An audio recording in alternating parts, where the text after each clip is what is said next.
Wow. Really strong earthquake, magnitude 7.6. The shaking was felt as far as Sydney, Australia. And I'm talking about Tonga, guys. Tonga. Beautiful area, these little islands in the Pacific. But the Pacific Ring of Fire is doing something there.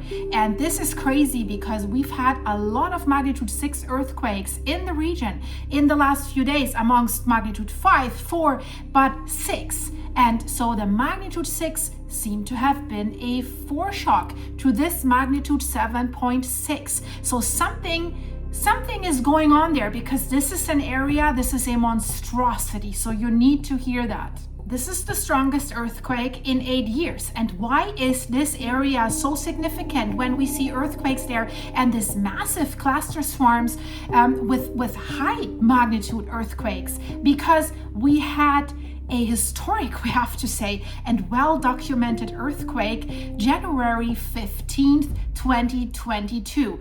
Earthquake and volcano induced tsunami disaster in that area in Tonga. Underwater volcano Hunga Tonga Hapai experienced a massive explosion that generated a tsunami that has affected the entire Pacific Ocean basin. So that is absolutely crazy. The tsunami waves that were created by that eruption had reached heights of 15 to 20 meters, so almost 100 feet, 50 to 65 feet, and higher in some areas of Tonga. And these islands are flat, right? There are some islands in the Pacific region that are a little bit mountainous, but this is destructive, right? The disaster caused widespread destruction, destroying all homes on Mango Island and severely damaging beach resorts on other islands in the area. So when we hear such a big earthquake, and that just happened, guys, that's fresh from the earth, I'm on the pulse for you. We have to look at, whoa, with that cluster swarm, what's going on? And we've seen it when the mega thrust earthquake hit Kamchatka in Russia. We saw volcanoes triggered. So an earthquake that size alone can trigger underwater landslides, but can it trigger other underwater monsters? Or what is moving there? What is happening? You have to hear that. This is not just one earthquake, as I said it. The region was already shaking. Is this still a foreshock? Well, I so hope not, because all the other magnitude earthquakes that struck in the same zone are already significant, and that's not random. We have to make that clear. It's not random. That is a seismic swarm, a cluster of strong earthquakes that is releasing stress along the same fault system. So we have to look at what we're dealing with here, because here is where Shizzy gets serious, I have to say. Hasn't hit the fizzy yet, but will it? This is happening along the Tonga Kermadec subduction zone. And since we're dealing with the Pacific Ring of Fire, there are the subduction zones, right? That horseshoe ring where we have most of the severe earthquakes in the world and most of the volcanic eruptions. That ring, that horseshoe ring, is lined up with volcanoes. So one of the most extreme tectonic boundaries on Earth are in this Tonga region. This subduction zone is really, if I want to be nice, I say interesting, because the Pacific plate here is diving beneath the Indo-Australian plate at an incredible speed, really fast. So we're talking about one of the fastest subduction zones, or the fastest subduction rate on the entire planet. That means the stress is building fast if the plates are moving fast. And when that stress releases, it can release very violently. So now think about what we're seeing. Multiple strong quakes followed by a major 7.6 rupture, and probably we will see more aftershocks. Hopefully aftershocks, if that was the main shock. So what we're seeing here with the clusters, that suggests that a section of that plate boundary, of that subduction zone, is actively adjusting right now. And when it comes to subduction zones, that means it always raises the same question. Is this the main event? Is it leading to something bigger, to a megathrust earthquake. That is possible. A magnitude 7 something quake can be a precursor to a megathrust earthquake. We have seen this because we have to look at the history. Historically, these zones are capable of producing massive earthquakes. I'm talking about megathrust magnitude 8 and even 9. So let that sink in. But also let's talk about the tsunami risk. Clearly and honestly, we have to talk about this.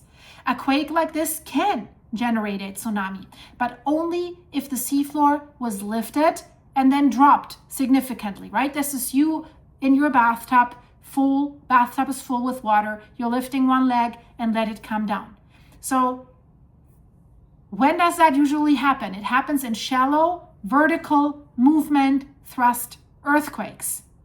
If that happened here, well, you can then get fast-moving waves that are hitting nearby coastlines within minutes. But if the movement was deeper and more side waves, the tsunami risk drops. So far, I haven't heard of any tsunami that is incoming, but that can change while I'm talking. So we can say that right now the critical is unknown, but here's why Tonga is different. The region has produced tsunami-generating earthquakes in the past, including very unusual ones where the rupture reached all the way to the ocean floor. That reminds us of Japan. I've made a video recently what they discovered, that the megathrust earthquake in 2011 with the devastating tsunami, I'm just saying Fukushima, then everyone knows that I'm talking about the Tohoku earthquake, was not a coincidence. There's something geologically that they now found out caused this, and they're worried that this might be the case in other subduction zones as well. You should really watch that video. So the rupture reached all the way to the ocean floor, from deep down to the ocean floor. So even without immediate warnings, this is not something you can ignore. But there's another angle that people are asking about, the volcanoes. Because the entire region is not just seismic. I mentioned it at the beginning. It's volcanic as well. So Tonga sits on a volcanic arc that is created by the same production process, right? If you look at the west coast, Cascadia subduction zone, we have all these volcanoes, Mount Baker, Mount St. Helens, Mount Rainier, Mount Hood, Mount Adams, all these volcanoes, right? So as the Pacific plate is sinking, it's melting. So it feeds magma upwards. That's why we see volcanic eruptions. That's why you have volcanoes all along this chain. So can earthquakes trigger bigger eruptions? Yes, sometimes. Large quakes can change pressure in magma systems, especially if we're dealing with volcanoes that are still active or have a magma accumulation already happening there. But of course, most of the time, earthquakes like this are the result of the same tectonic forces. They're not a direct trigger, but they can be. Because still, when you see this intense, and it is intense seismic activity and subduction movement, the volcanoes are always part of that bigger system. They belong to that system. So people have to watch them closely right now. So the bottom line is we have a seismic storm here, immense, intense seismic storm on one of the most powerful and fastest subduction zones on Earth, culminating in a major 7.6 magnitude earthquake. And that tells you one thing, this region right now, it's always been highly active, but right now it's like through the roof active. So we don't know yet if this was the peak. Is it part of a larger sequence? Could really Shizzy hit the fizzy for the islands in the region? And could it send a larger tsunami wave across the Pacific? We don't know if this was the peak.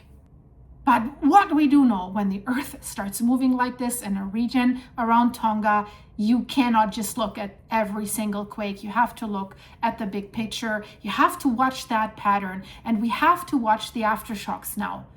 And we have to watch the ocean. Because when we're dealing with a Pacific Ring of Fire and subduction zones like this, the real danger doesn't always stop when the shaking ends. So I will keep you updated about this. Watch the videos in the end screen. If you want to fill me up with coffee, it's great. Don't want to do a brand thing here. It's greatly appreciated. The link is in the description of this video. And guys, these earthquakes, they always come. I was just sitting down on the couch and thought I'd call it a day. I was just editing another video that I wanted to release, and then I hear like bing, earthquake. I'm like, okay, no watching a movie, I have to let this out for you. So thanks so much, guys. If you want to join the channel, become a member for behind the scene videos and see more about my private life, click the join button. Thank you for everyone who's doing this, and thank you for your support through the supers here, through your comments, liking and hyping, please, and stay safe. And I see you in the next one, hopefully, maybe in a second. Bye-bye.